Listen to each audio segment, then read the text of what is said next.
All right, we're here with a special guest today, Mr. Darius Croom. How are you doing today, sir? Doing pretty well. How are you guys today? Good, good. We appreciate you coming on. Wanted to basically chop it up with you, as far as your professional background in real estate and investing. But we also want to, get to know who the person is too, because you can't have the investing in the real estate without knowing a little bit about yourself as you as a person. Absolutely. Well, hey, I'm happy to share, and I appreciate you guys inviting me. Let's get that going. All right, all right. So, tell us a little bit about yourself, how you grew up, where'd you grow up at, a little bit about your background. All right. Well, Maryland born and raised. My professional background was mainly in banking. From the age of 18, I started working primarily as a mortgage loan officer. I did that for a solid 12 years, a couple other positions, but all in the banking industry.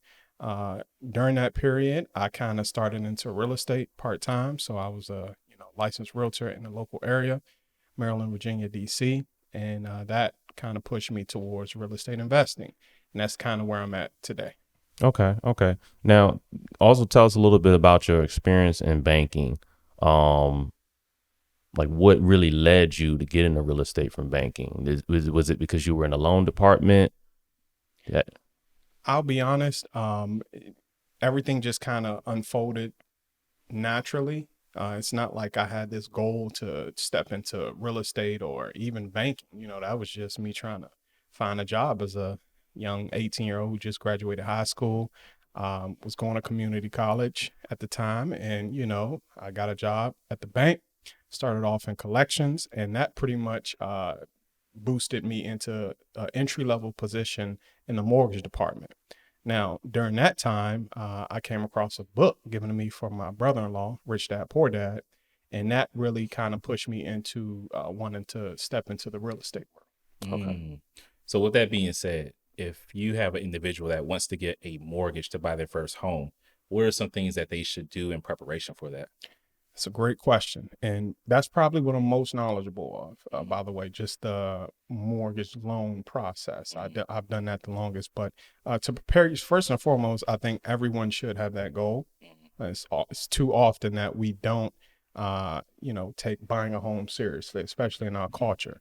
But, a couple things that you can do to prepare yourself. One, get your credit right. Mm. And that's not as difficult as it may seem. A lot of us start off a little bit on the downside, but you get your credit right, you save some money, Mhm. and you ready to go. So what's a good credit score?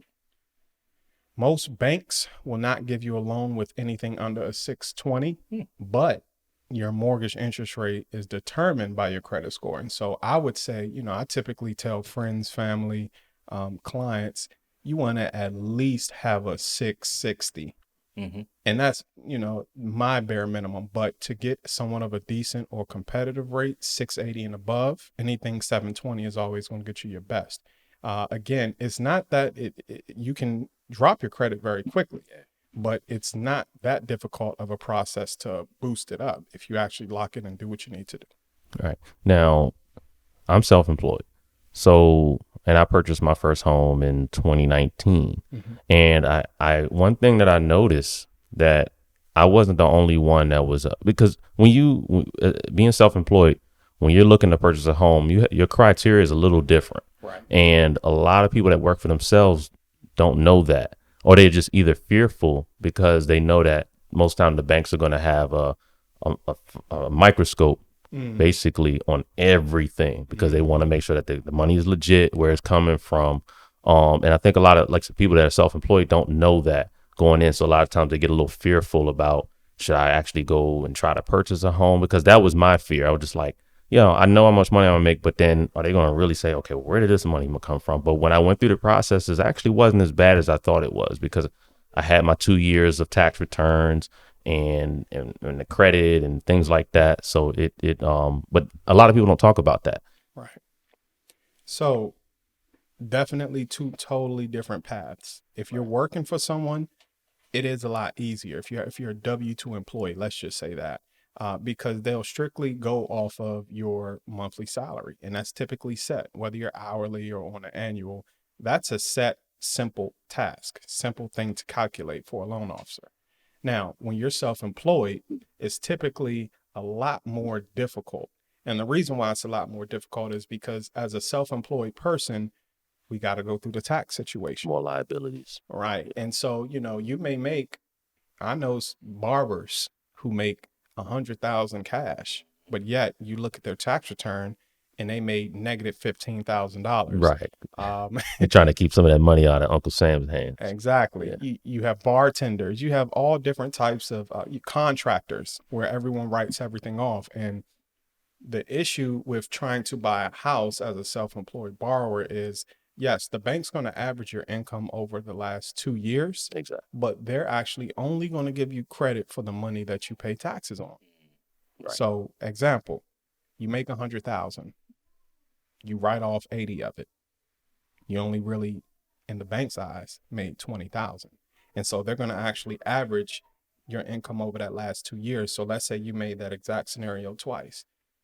You made 20,000. You can't buy a house with 20,000. Yeah. And so you may feel like you've made a lot of money. You can even have, 200,000 in the bank. But if your monthly income doesn't support you being able to pay that mortgage, it's not going to happen. So it's a lot harder for someone who's self-employed to qualify for a mortgage. And that's just what it is. Yeah, it is what it is. Yep. Yeah, you got to pay Uncle Sam a little bit in order to balance it out. But yeah, I hear that a lot. A lot of people just try to write everything off. But it's like once you get the house, go back to doing it the way you did it before. Mm-hmm. Yeah. And backtracking a little bit. So when you're getting a loan, Mm-hmm. there's all these different types of loans. There's FHA, there's these balloon loans. Which ones would you recommend? Which ones would you tell people to stay away from it and why? So typically what we're seeing the most today, you don't see many balloons. I like balloons, but that's for more of an investor. But, you're mainly going to look at two different loans, the conventional loan and the FHA loan. The FHA loan is the government backed loan. The conventional loan is not.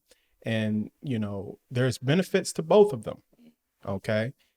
For instance, the reason why FHA was such a popular loan, especially in the Black community, is because one, they're a little bit more lenient on credit. They're a little bit more lenient on guidelines, debt to income ratios, how much you can actually qualify for. But the biggest thing that always made them stand out was you could put a little less money down. For FHA, it's 3.5%, whereas traditionally for conventional, it was always 5%. Now, the conventional loans have actually changed a little bit. So my favorite type of loan is it's a conventional loan where you can actually just put 3% down. Now, the more money you can put down, I won't necessarily say the better. It depends on the situation, but traditionally, the more money you put down, the better interest rates you get, and the easier you can kind of get into a property because everything's about risk when it comes to the bank. And so someone putting down more money is a lot less risk in the event that they default. But either way, whether you go FHA or conventional, they're both pretty decent products. I just prefer conventional because it's less red tape. Even with appraisals, the inspection that's done by the bank through the appraisal, it's not as intense as it is with a conventional loan. Whereas with the FHA or a government-backed loan, you're going to have to maybe, get some things done to the property. So it's just a easier and more simple loan process.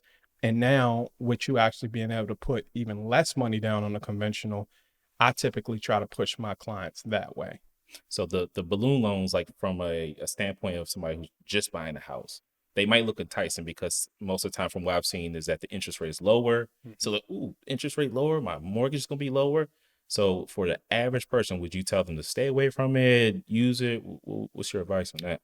I would tell the average person to stay away from a balloon loan. And the reason why I say it's better for investors is because the way the balloon loan works, for anyone who doesn't understand, let's say you have a 10-year balloon, right? And you get this loan, it's amortized over a 30-year period in most cases, which means that the monthly payment is going to be based off of, it'll be similar as if it was a 30-year loan.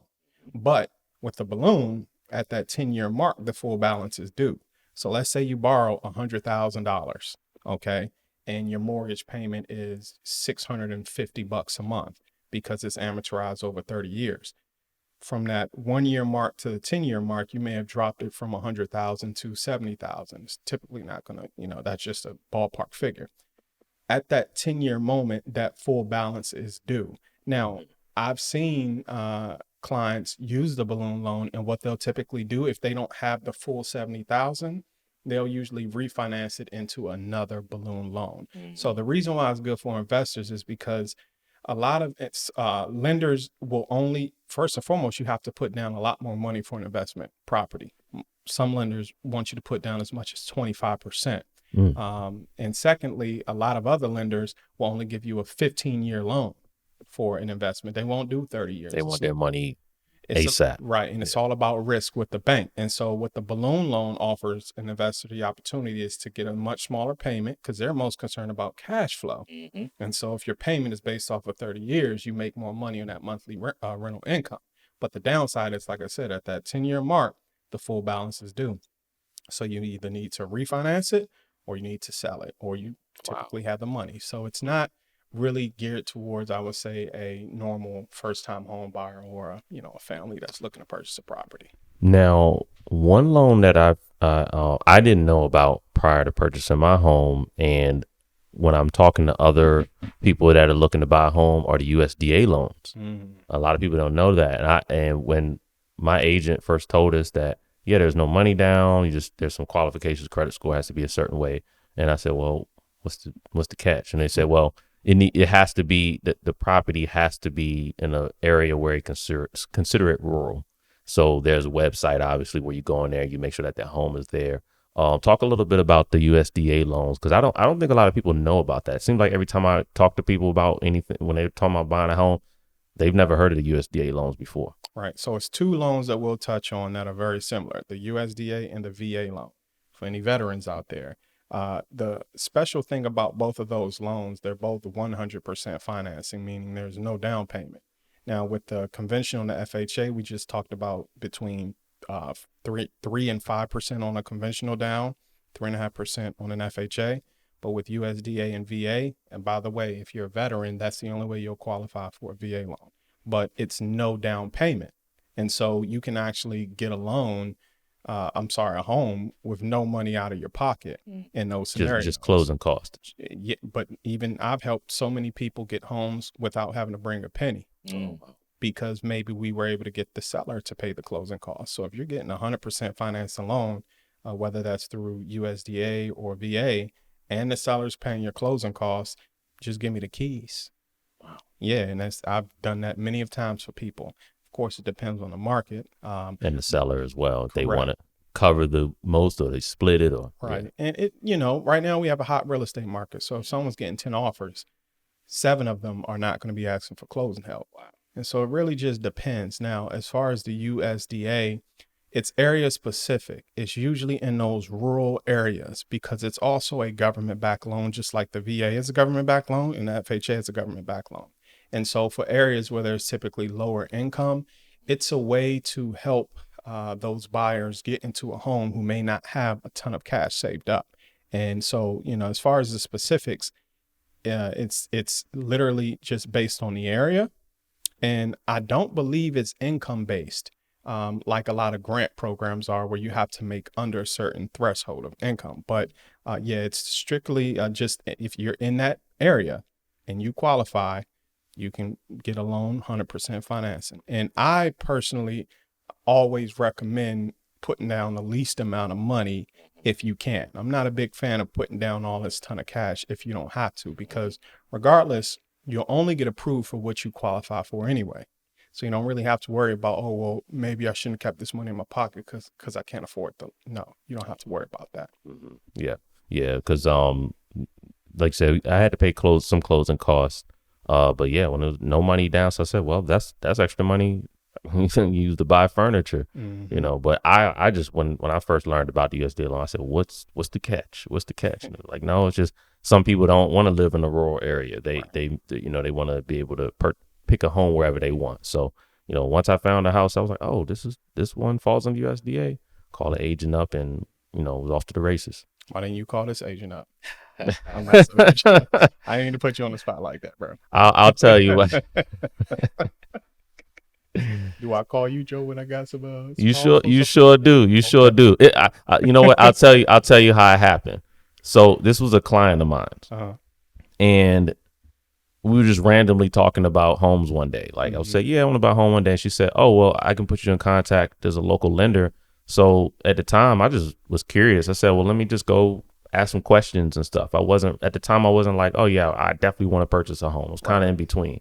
So I went to go meet with the lender, and then it kind of just turned into a snowball effect. So I said, man, I might as well, like, I have friends that I can call. Like I have Darius I can call because he calls me when he needs me. So I'm like, I could definitely call him. But I said, but she already referred me to her lender, and I felt like I'll kind of like be stepping on her toes by not, going with her through the whole process. So I felt like I had kind of already committed just by going to her lender, not thinking about it. But I know when it is time to sell my house and purchase another house or something, then you already got my word that you're going to be the guy that I call up. Hey Joe, I was just messing with you. I know, man. But see, I didn't see, but I want to make sure we all good. So, Right. because I'll tell you this, some real estate agents, they take stuff personal. I have clients now that have found out that like I never told a lot of them when I bought a house, because one of them actually got upset. I was like, you didn't call me? Right. And I'm like, well, I can't call every, agent, and they took it personal. So I They said, missed out on a lot of money. That's why.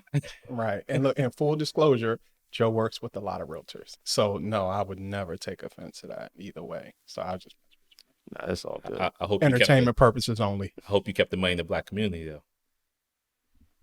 We're good. We're good. What does that mean? That means we all good I just in saw the a black in thumbs the up. community. Okay. We all good in the community. Like, I'm not gonna say yes. I'm not gonna say no, but I'll give you a thumbs up. Was it Jennifer? It was Karen. She spoke so eloquently. But going back a little bit, so you was talking about how it's a hot market. Yes. So all these people are buying houses, they're paying over Seems sticker like they price. always say it's a hot market. Well, we all know right now it is a hot market. If people are paying, 10,000, 20,000 over sticker price, I would agree it's a hot market. So the market goes up and down, right? That's just the nature of it. Do you think that these people who bought these houses for this large amount of money, they're going to be underwater when it comes time for them to sell? It's possible, and now if it does happen, I think it'll be temporary. And the reason why I say that is because, first and foremost, we all grew up in a generation where we went through a very bad housing crisis, the bubble that popped in that 2008 time frame. And, we know what caused that. And for anybody who doesn't know, what caused the market to collapse in that time frame, it was because the banks were giving out a ton of very bad loans. And what I mean by bad loans is the balloons, the adjustable rate mortgages. And, it's not that those loans are necessarily bad. They're strategic loans, but they also were giving out these loans to people who did not qualify. And so the way that, they go through your income as a self-employed borrower, as a W-2 wage employee to make sure you can afford that house, they weren't doing that. You could literally have worked at McDonald's, told them you made $100,000 a year, and they'd have given you a loan. So you didn't have to prove it. You did not. You just had to say, yes, I'm the fry cook. I make $150. Yep. And they hand me a loan like hotcakes. They just hand them out like hotcakes. They hand you the loan. And the reason why they did that is because it's a process with these loans. I don't care who you get your loan through. You can get your loan through the most credible. I like to use Navy Federal because that's where I worked at. Okay. I worked there for about 8-9 years of my life. And as big as they are and as credible as they are, when you get a loan through Navy Federal, once you get that loan, they're going to sell it. They're going to sell it to Fannie Mae or Freddie Mac. They make money off of that. They get paid up front. Now, you'll always call them because large institutions like that, they'll continue to service the loan, but they sell the debt. So when they sell the debt to the big investor, the investor got insurance on it through a company called AIG. And so basically you're passing a torch. No one's really having to take responsibility. So the bank gets paid on the front end. The investment bank that buys it gets paid, and everyone's looking back at the insurance company who's collecting their payments. And what's going to happen when those loans start to actually come due and people can't make their payments? That's when the bubble bursts. Now, when Obama came into office and had to kind of clean up that mess. Bail out. There you go. He put in some rules in place that the banks had to follow, some regulations to where now you can't give out a loan to someone who cannot afford it. You can't skip past all those steps. And so there's a big difference between the homes that we have on the market now versus, the loans we have on the market now versus the ones that we had then. And so I say all that to say, I don't see another crash coming like that.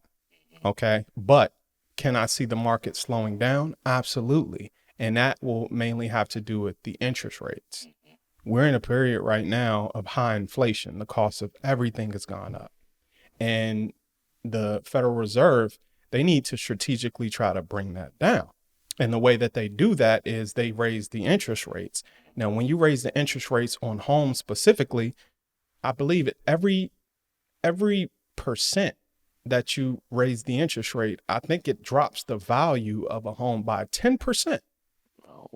And so if they follow through and raise interest rates, which this has already begun, then we will see the values of homes come down unless the demand is just that crazy to where all these big institutions, all these foreigners who's purchasing these homes now continue to. And that's just going to continue to keep normal people from out of the market. So the solution to the inflation is raise interest rates. Yes. And that's very simple. Make it harder to purchase. Makes sense. Kind of balances everything out. Yep. And before we actually started recording, you started talking about your Airbnb, and that's what I'm really interested in. So talk to me of why are you going Airbnb route instead of renting it out? What's the pros, the cons, and is it a better return on your investment? Yeah. So so far I just have one Airbnb, Okay. even though I have a goal to have a much larger portfolio, especially in other areas. But the main reason why you want to go Airbnb is because it's like having a rental property on steroids.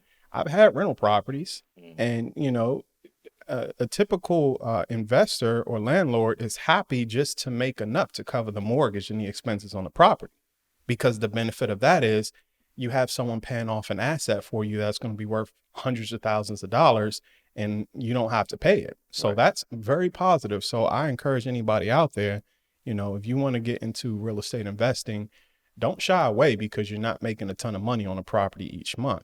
Now, getting back to Airbnb allows you to actually make maybe triple of that if it's in the right area. And I wanted to test that out on one of the rental properties that I own in Stafford, Virginia. It's by the Quantico Marine Base.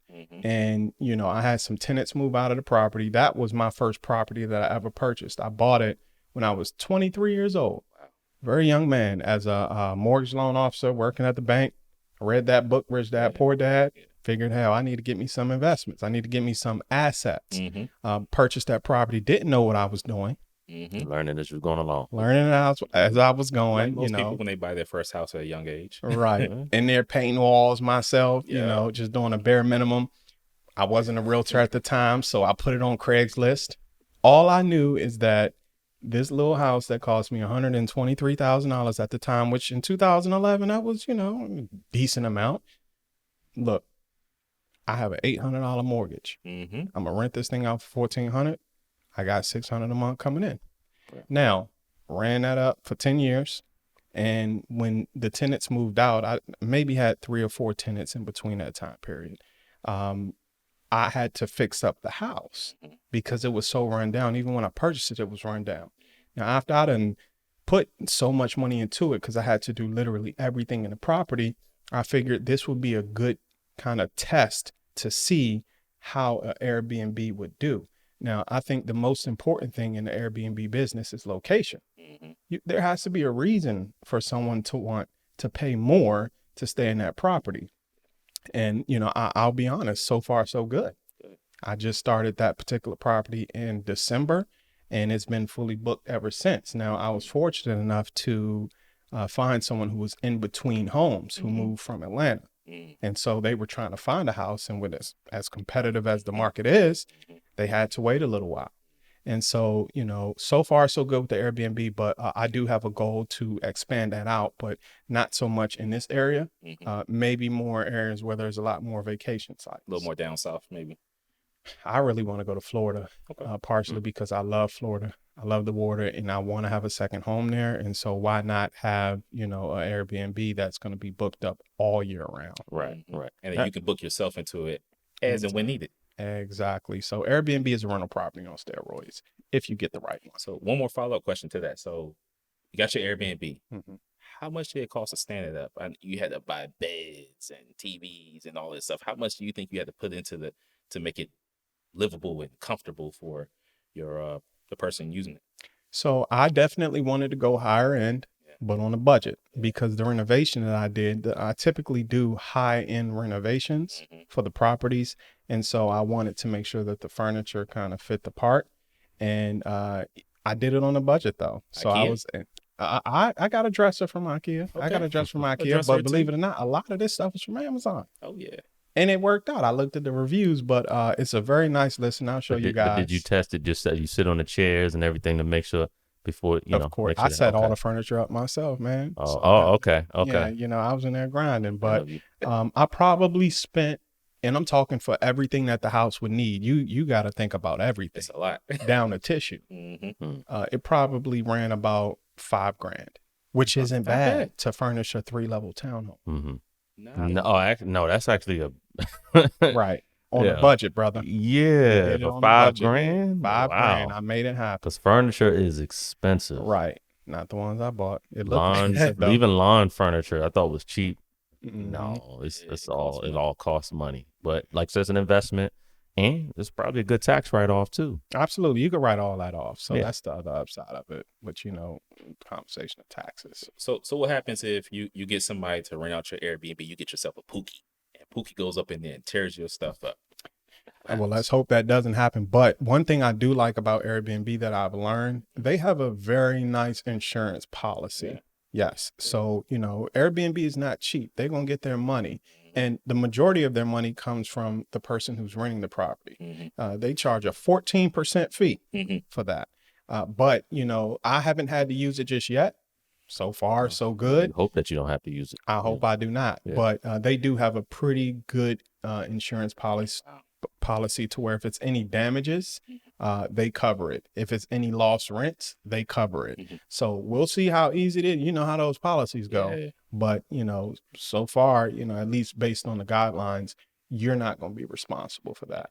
These people who created these Airbnb businesses and these Uber businesses are geniuses, because it's like, man, what? I'm renting out cars that I don't own. I'm renting out houses I don't own. I'm just the middleman collecting money. So well, that you bring that up though, there's the something that, like you said, location matters too, because do you ever worry about the possibility of you running into a problem with maybe the HOA?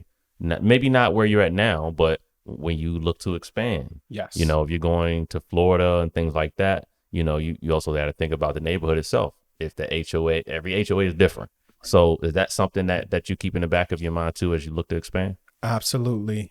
So I actually went to Florida for a month just to really dig deep. And I was in Miami, staying on South Beach, but driving through the neighborhoods, doing the research, dealing with the realtors and everything. And that's one of the toughest places to do an Airbnb in South Florida. Competitive. Not even. It's the laws, because they don't really allow short-term rentals, especially in the beach area. So because you're competing with all the hotels and all the resorts and things like that. Okay. Yeah. Let me give you the transparency. Sounds like a monopoly there. Exactly. Because guess who built Miami? The drug lords. Oh, I know. Yeah. And guess who puts the politicians in? Where do they get their money from? The people who built Miami. Right. And so they don't want their money messed scratch up. their back, they scratch your back. Exactly. And so, it's really like in Miami, specifically in South Beach, there's only a few condos that will legally allow you to do short-term rentals. So the way that I'm going to get around that, especially in those areas where it's, it's kind of forbidden, get you a single family. Get you a single family with no HOA if you can, because that's where you won't have any problems. But single family homes, you typically won't have that issue. But now when you're talking about townhomes, even if it has an HOA, No, sometimes with a HOA in a single family community, you might run into that issue, Okay. but less likely. That's like, You okay. know, now you talk about an attached home, a condo or townhome, Mhm. you'll most likely run into that issue. Now, in Virginia, where I have the investment property, it's a HOA, but it's a small community. And, you know, in our area, see, Airbnb is a new thing. Short-term rentals are new. And so we don't have, in our specifics, the DMV, even though DC does have rules and regulations behind it. But when you start talking about Maryland and Virginia, they're not caught up just yet. So, you know, you can read the guidelines and regulations of a HOA. You're not going to see anything about short-term rentals. So maybe in time, as you know, this becomes more and more popular, it'll catch up everywhere. But that is definitely something you want to look into. Definitely something you want to look into, because you can run into that issue and then you get fined. You'll end up having to pay $5,000 if you get reported. That's the cost in Florida. So yeah, it's Really. something you want to look into for sure. And I'm pretty sure down in Florida, they probably have local whistleblowers, you know, yeah. because they figure, oh, if they say, hey, you know, you basically find somebody that's illegally renting the place out, we'll give you a little kickback. Oh yeah, come on now, you know it. The snake's always in the grass. Think of this perspective too. So say you lived in a nice neighborhood. You know, you worked hard, you got this $1 million house, and the house next to you is an Airbnb.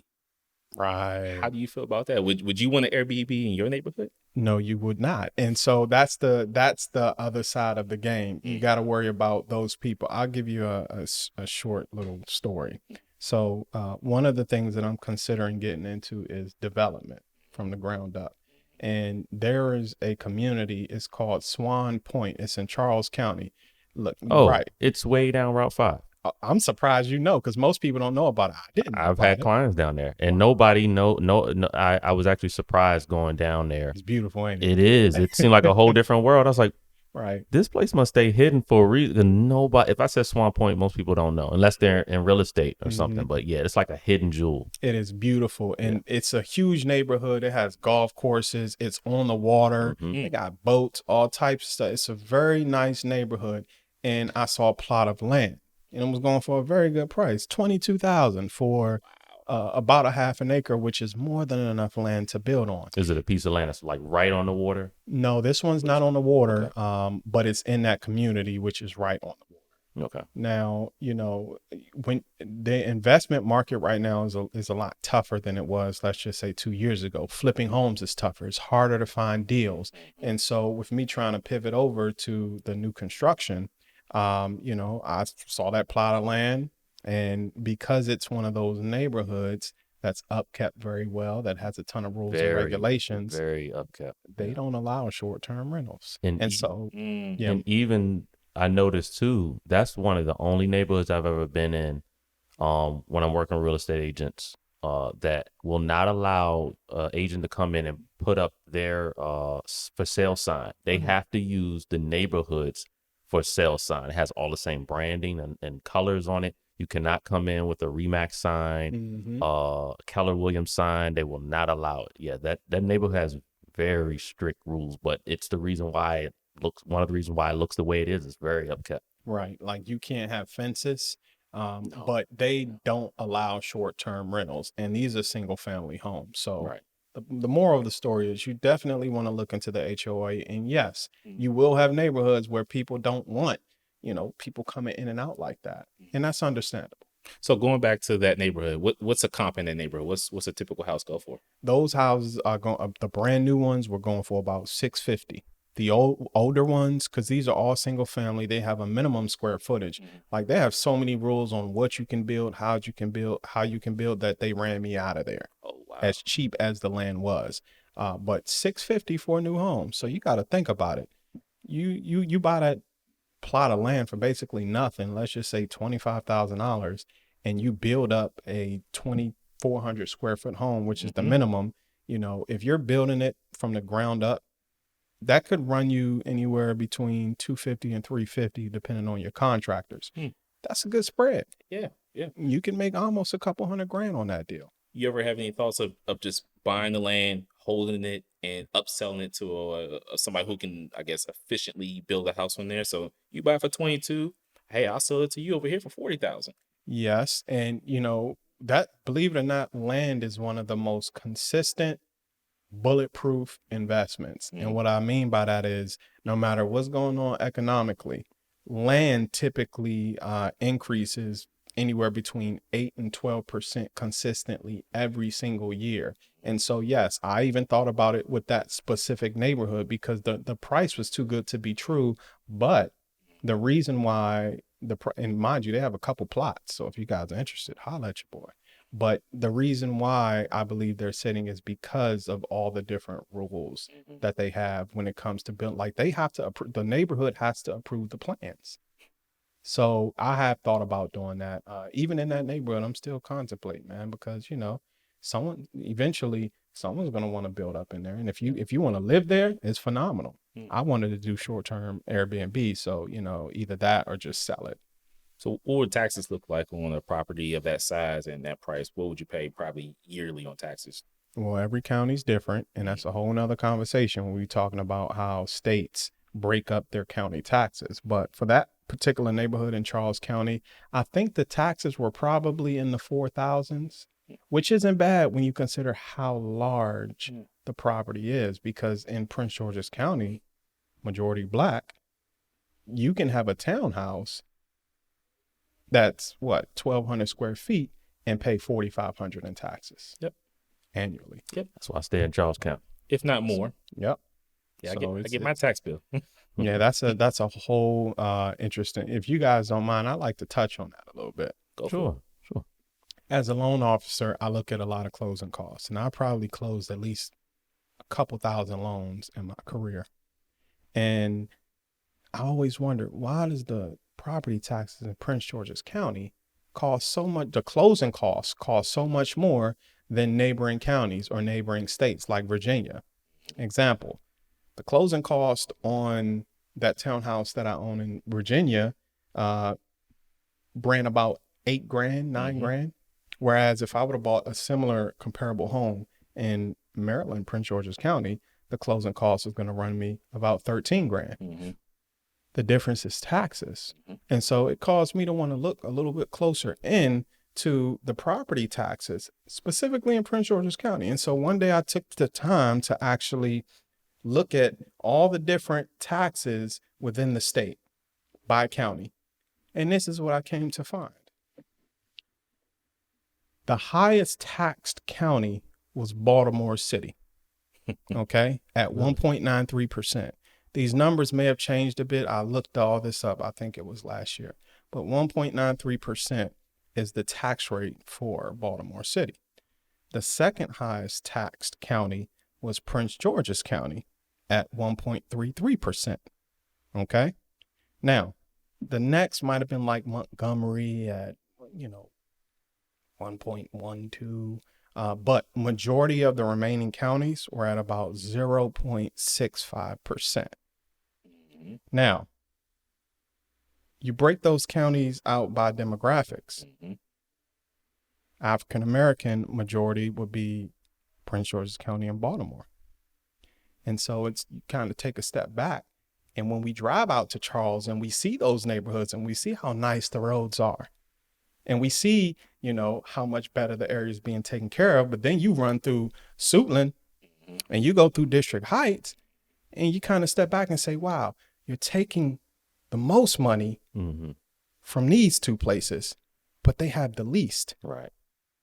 The roads aren't as well kept. The schools are terrible. Well, just like people who make the most money, if you make $1 million, you don't get taxed like you make $1 million, or if you own a company, but they tax the middle class more. Right. They take it from the lower class and give it to the higher. But it's also too, you that's a little different because you're talking about county wise, and why is this, what's making this county more expensive? Well, I think the correlation is that race and well, that's what I'm saying. Tax. Those are the only factors you can think of, because other than that, what makes this all these other places so much more special, where they have this more well kept, but they pay the least amount of taxes.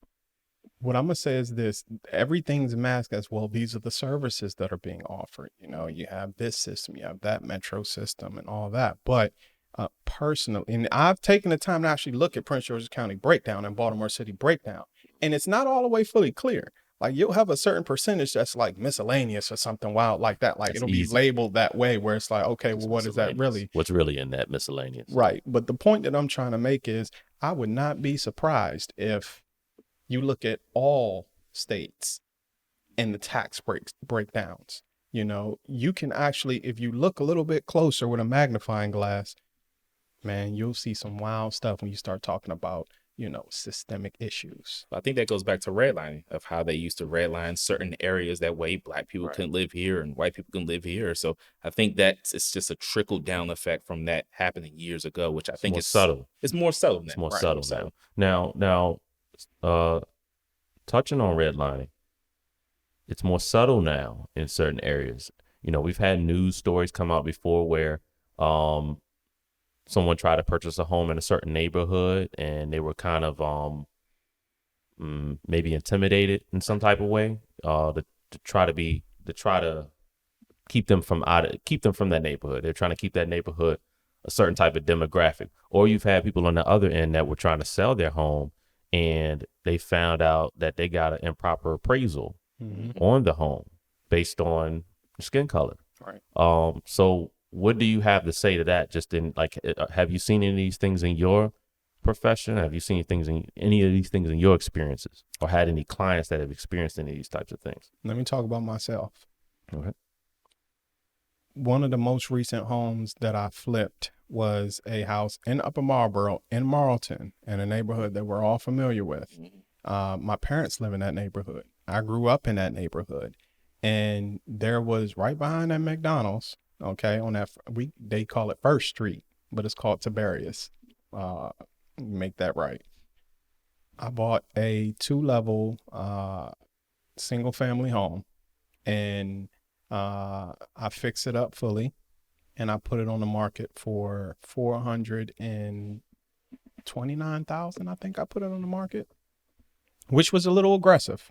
Okay, but this was 2021, so this is at the height of, you know, the market going up and up and up.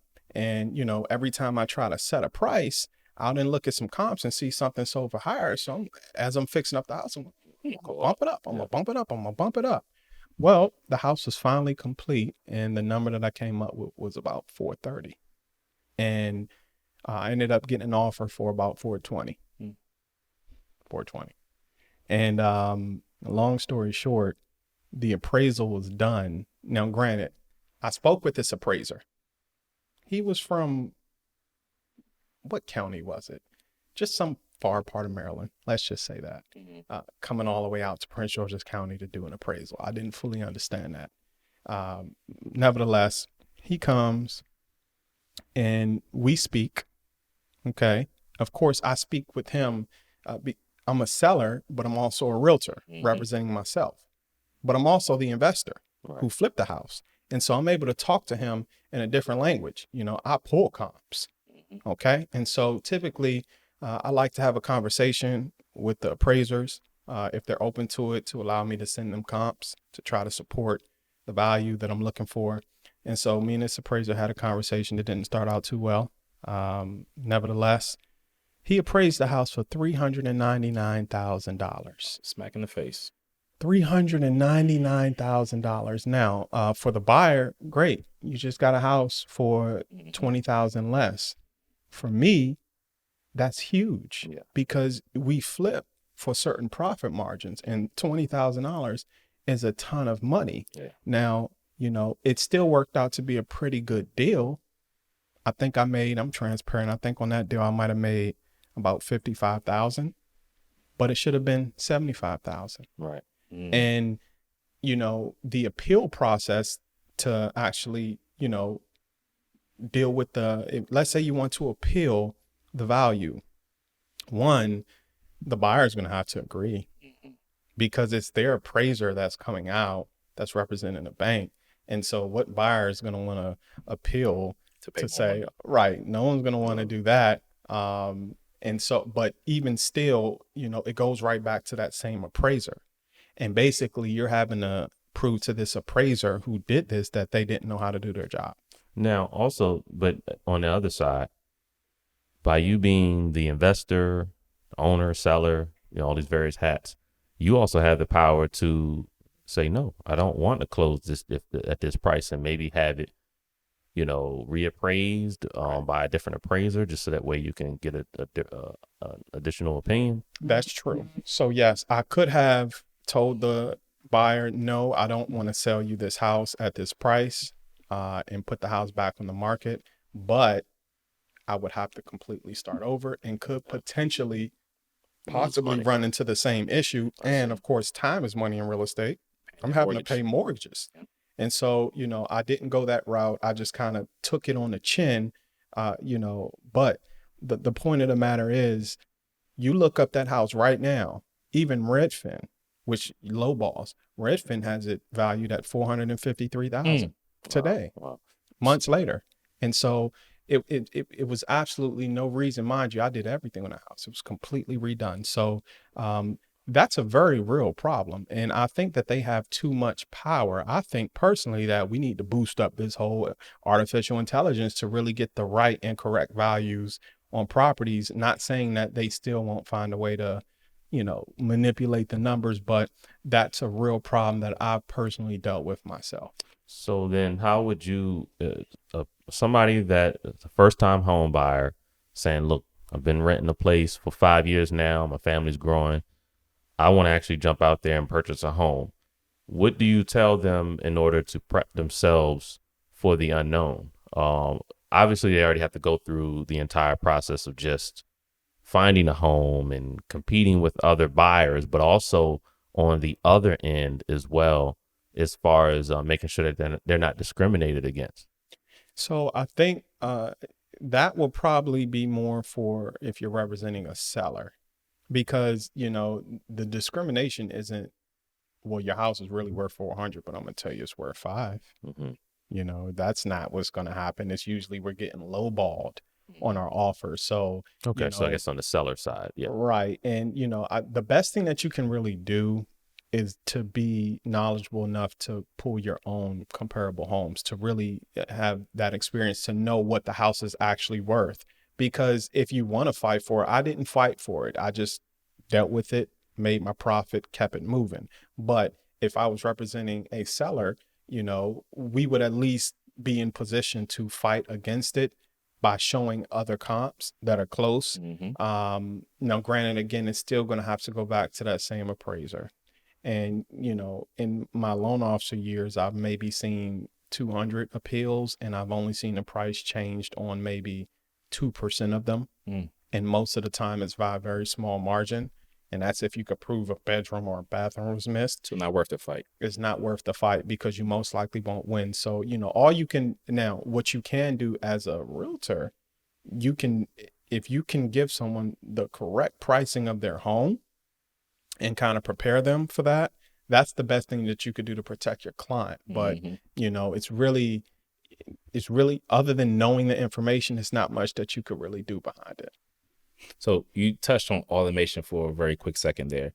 I know you haven't been in the banking realm for a while now, but do you believe that either in the near future they're going to start automating the mortgage loan process, since it's all numbers? They kind of already do. Just to give you to remove the curtain a bit, we don't approve anything. Even underwriters, they don't necessarily approve anything. It's ran through a system that's Fannie Mae, a Fannie Mae backed system. It's called Desktop Underwriter. The computer is basically the end all be all, the boss at the end. There's a calculation that's done that considers everything. And when the computer says no, it's nothing much you can do. Now, sometimes you might be able to, if the computer says no, Fannie Mae's not buying it. And if banks aren't funding these loans and they're selling them, then how are they going to say yes? Unless they want to be stuck with the debt. And in some cases they will, but that's rare. And it depends on the bank, where they'll say, all right, well, we'll put up our money on it because we think that this loan it could work. But that's already being done. What about from a real estate agent's perspective? Do you think automation is going to slowly take away the need of real estate agents to some degree? I think technology will definitely make its way in the real estate world as far as agency is concerned. But I do believe that there will still be a role somehow. It's just certain things that you just can't completely remove a human from. Right. Even if you can do it from a technology standpoint, we're humans. And so you're always going to want to deal with someone. I'll give you an example. And this isn't related, but it kind of is. You can now buy cars from a vending machine. Yep. Yep. And I know people who have bought cars from a vending machine. We both do. We both do. Exactly. And guess what? They've gotten cars that are so messed up and they regret buying the car from the vending machine. And so at some point, you got to realize that might not be the best decision. And you probably want to go to the dealership yourself. You want to drive the car. You want to test it out. So I think the same rule will apply for real estate. Technology is definitely going to play its part. But I think there will still be room for the human aspect of the business. Yeah, because I was looking at some houses recently, not in person, but just online. And, Joe knows about this, how you can do the virtual walkthroughs and all this. It's like, man, this is great. I wish they had this when I was looking for a house. That way I won't have to go look at this dump, I can virtually look at it and say, this is not what I want. So, Right. I enjoy and appreciate the way technology is going, for the purchasing part of homes. Now, I will say, where you brought up the aspect of having the human element there, that component, computer can't advocate for you like a human being can. Right. You get in certain situations, just like if somebody, I guess, wants to, go for sale by owner. Mm-hmm. They don't know what kind of waters they're crossing into, because, like I said, at the end of the day, there's only certain things a computer can do, versus a human being able to advocate for your buyer or your seller. You talk about that a little bit, just how important it is that advocating for your client is. Very important. I'm actually working with a client right now, and I had to prep her because I saw something happening that happens a lot, and it's related but not related. First time home buyer, young woman, 27, 28 years old, and she's not from this area. Okay. She's from Seattle, Washington, but she's been here for about a year now, and she wants to buy a home, and she kind of travels back and forth to Seattle. So she wants something that's also good for an investment property. She's okay with living in one level and renting out the other. And when she's gone, she just wants to have that income coming in. Mm-hmm. Just like everybody else, auntie, uncle, cousin, done bought a house before, and they think that they know more than the professional. Mm-hmm. And so while I'm trying to advise her of something, a guy who's in that world, deep into that world, from the investment side of it to getting her set up with the correct loan and all of that, I'm having to compete with information from people who are not in the business. Aunties and uncles Too many telling cooks her in the kitchen. exactly, saying, oh, well, you don't want to get this property because you're not going to be able to find tenants to rent it. There ain't nowhere in the DMV where you ain't going to be able to find tenants to rent it.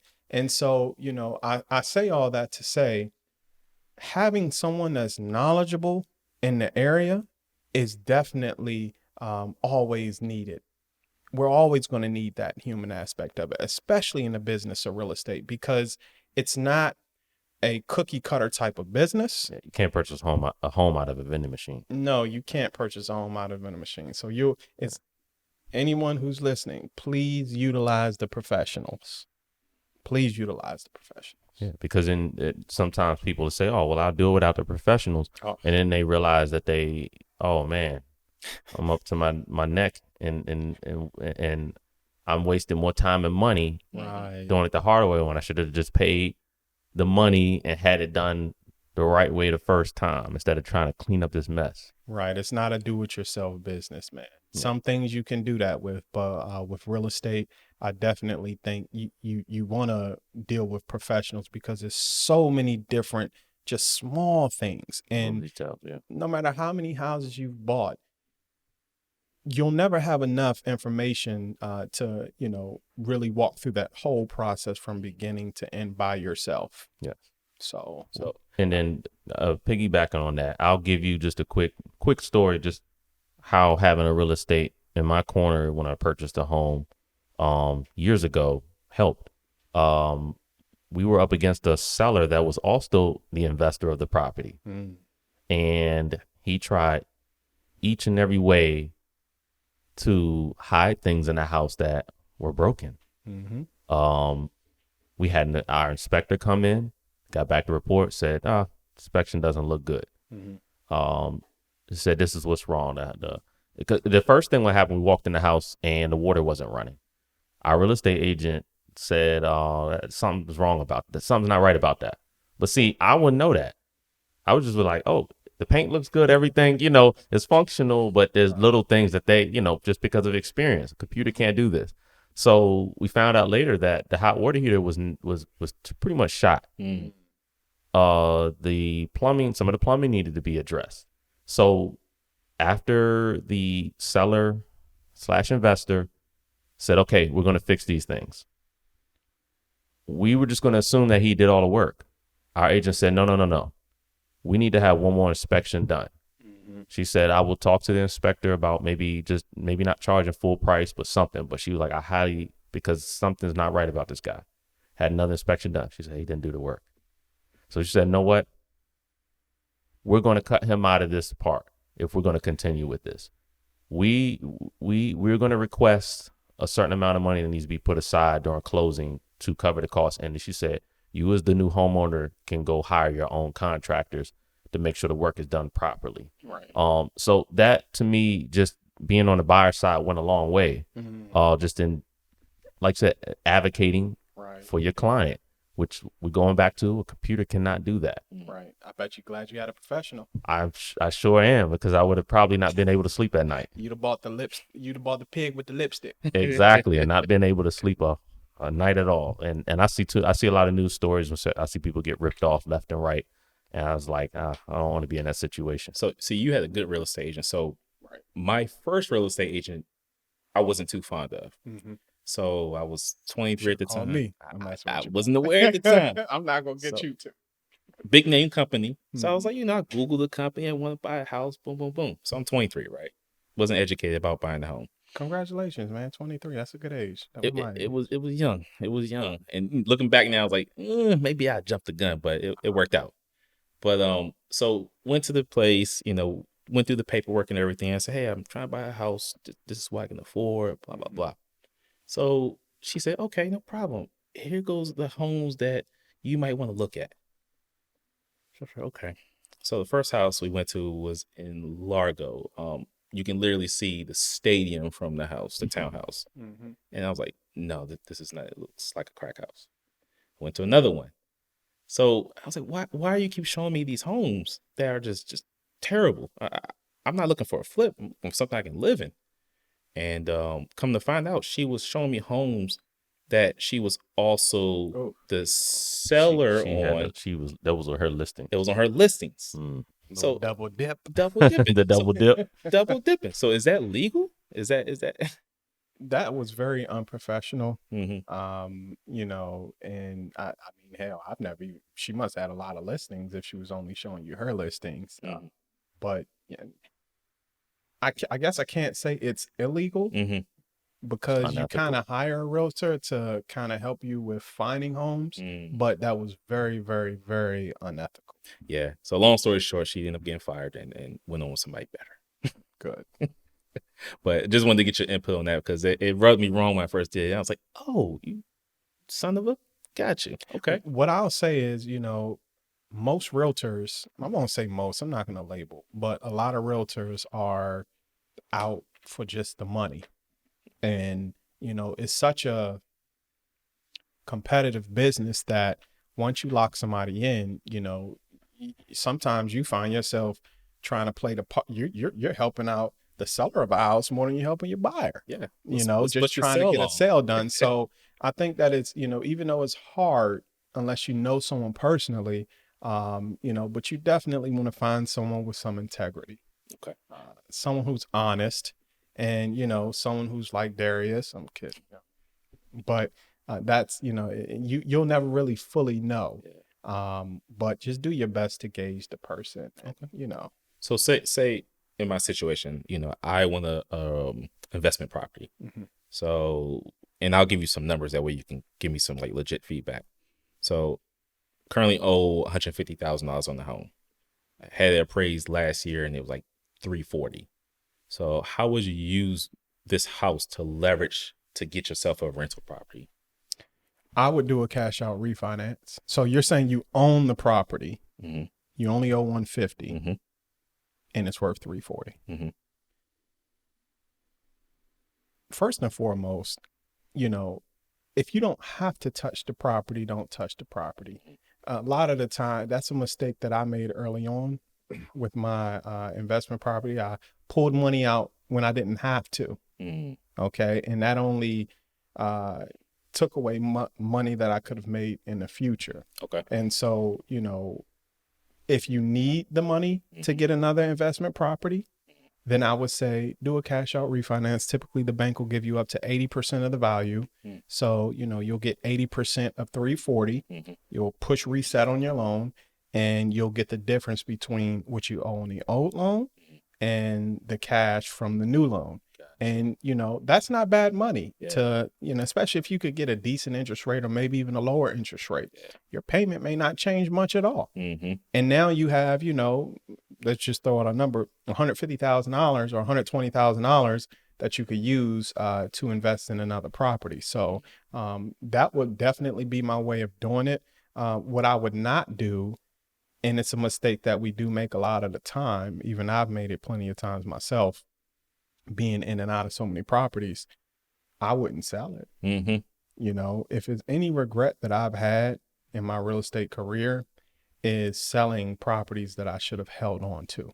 And so the way that you could keep it and still capitalize on it, do a cash out refinance only if you need to, and make sure you put that money to work so it can make you some more money. So when doing a cash out refinance, you have to pay taxes on that cash that you're now getting? No. Okay. Ain't that sweet? Ain't that? That's the beauty of it. You know, let's say you own a property with $200,000 worth of equity and you want to sell it. This is the secret. IRS don't get me. You want to get that $200,000 difference. Yeah. You sell it, and let's say it's not your primary residence. Let's say it's an investment property. If you sell it, you just made $200,000 flat. IRS gonna want they what, 70 of that? You know, they're gonna want their 35% capital gains. A way you can avoid that, do the cash out refinance. Okay, so you're getting 80% of that 300. What's that? Good math, guys. 80, 160, 240, right? So now you have all the cash. You got 140, and now you can sell the property. Now you might only make, you know, after paying realtor fees and all of that, you might make 20,000, but guess what? To the IRS, all you made was 20,000. So you pay taxes on 20,000. You don't pay taxes on 200. It seems like the game is how to keep the money out of Uncle Sam's hands. Absolutely. By any means necessary. But they get on some people for doing that. So we got, you know, of course. we got to pay our fair share. Hey, I pay my high PG County taxes over here. I just like to learn how to play the game. That's all, you know. I mean, the big wigs play it. So, you know, if there's a way you can find legally how to play the game, hey, more power to you.